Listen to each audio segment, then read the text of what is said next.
Hi there, everyone. I'm Ashley Bullington, and welcome to the Campfire. This week, we are breaking down District 9-6A. Let's see who's in this one in our film session presented by Cricket Wireless.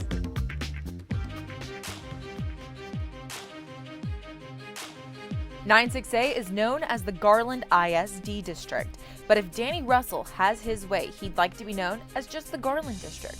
The Owls have returning talent everywhere, including experienced starting quarterback Sergio Perez, wide receiver Jordan Hudson, running back Jay-Sean Powers, and defensive back Chase Biddle will give Garland more than their share of D1 firepower and look for them to battle for a district title.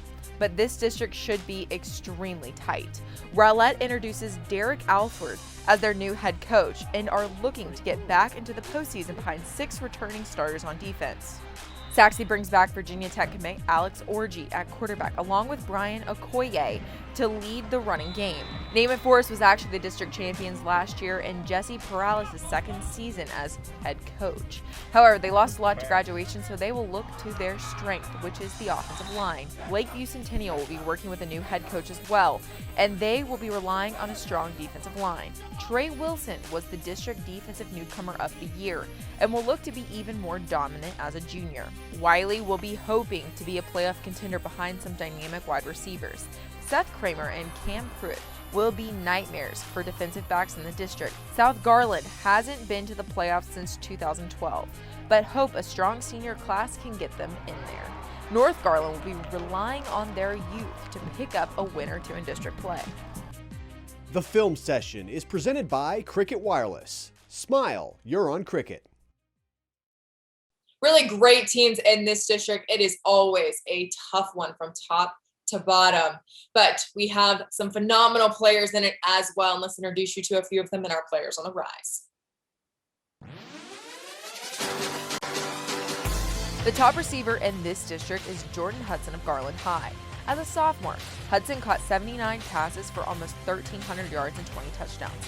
Due to COVID, the Owls only got 8 games last year, but Hudson still caught 48 passes for 800 yards and 10 touchdowns.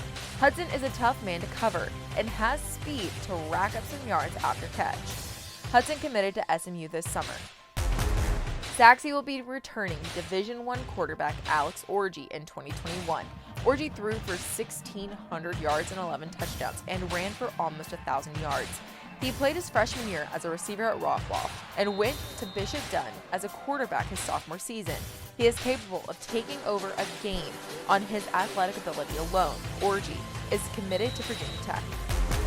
Garland's Chase Biddle doesn't seem to get much attention at the safety position. That's because he's so good, no one throws his way.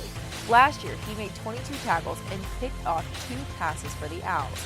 As a sophomore, Biddle made 44 tackles. After making several visits during the offseason, Biddle chose to follow his teammate Hudson and committed to SMU. Coming off the edge, Michael Abukun Okiadi is the most dangerous in the district. He's a wrecking machine who comes off the line with too much quickness for most high school offensive linemen. He only got to play in 5 of Rowlett's 6 games, but was a unanimous first-team all-defense selection. Michael followed our theme by committing to SMU this summer. Great players in District 9-6A, and they're led by some really great coaching. Let's bring in the Saxe head coach, Red Barons, for our Media Day segment. All right, it's Media Day. We are talking 9-6A with head coach of Saxe, Red Barons.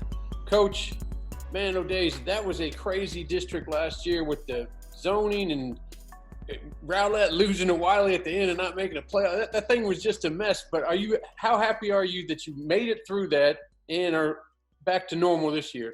Well, I don't know if we're back to normal, but we're closer to normal. And first of all, I want to tell you thanks for giving us a shout out. And but yeah, it was crazy. I mean, whenever from week to week, we didn't know who we were going to play and when we were going to play.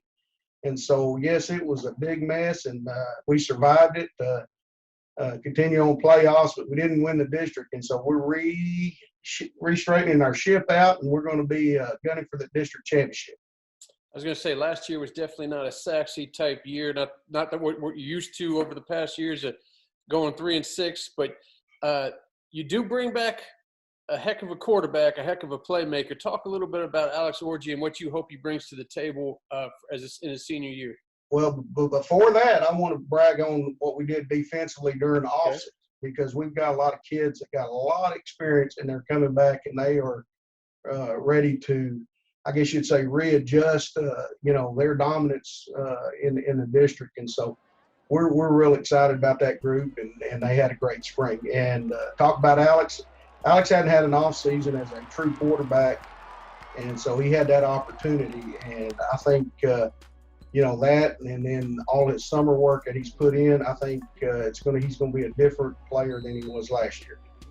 Well, I'm definitely excited, and heck, we're only a couple weeks away, so good luck, Coach, and thanks for joining us. Hey, I appreciate it, Ward. Let's have a great football season.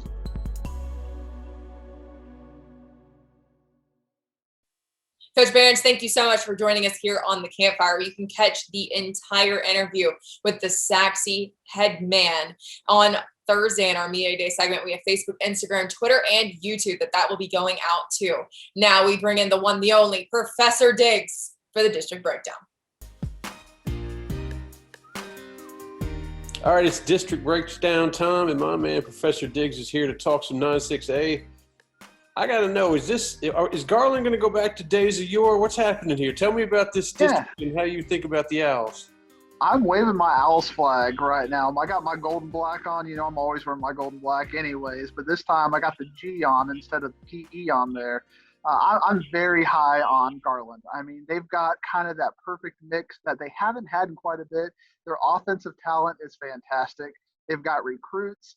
They have a experienced quarterback, Sergio Perez. They've got Jordan Hudson at receiver, Jay-Sean Powers at running back, Ellis Rogers at receiver. They've got that really good safety, Chase Biddle, 4-star, just committed over the past week. I mean, Garland is locked and loaded to have a good run in 9-6A. And Wiley's got a really good sophomore coming back as a junior, Cam Pruitt.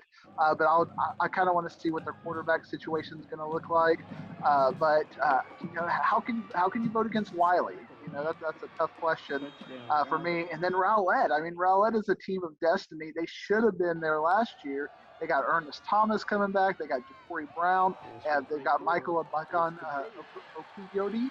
I know you struggle with those names sometimes, but they don't struggle with the talent. They play very well. Rowlett plays very well, and they're getting a very important transfer. I can't talk much about it. I just know sources have told me that Rowlett has got a couple of good transfers over that are going to impact their team. I like Rowlett too. So it's like 9-6A. I think we're going to have a pretty good line drawn. I think we're going to have Rowlett, Garland, Wiley, and Saxy on the top half of the district. Excellent. All right, well, we'll talk 10-6A next week. I appreciate it. That's going to be a fun district. 9-6A and 10-6A is going to be fun as well. We're going to have to get on our track shoes to talk about that district because there's going to be some points scored in 10-6A, especially at the top of the district. Oh, yes. I'll see you next week. See you next week.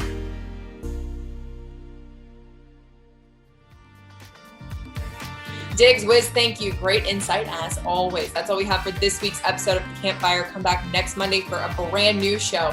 Until then, I'm Ashley Billington, and thank you so much for watching.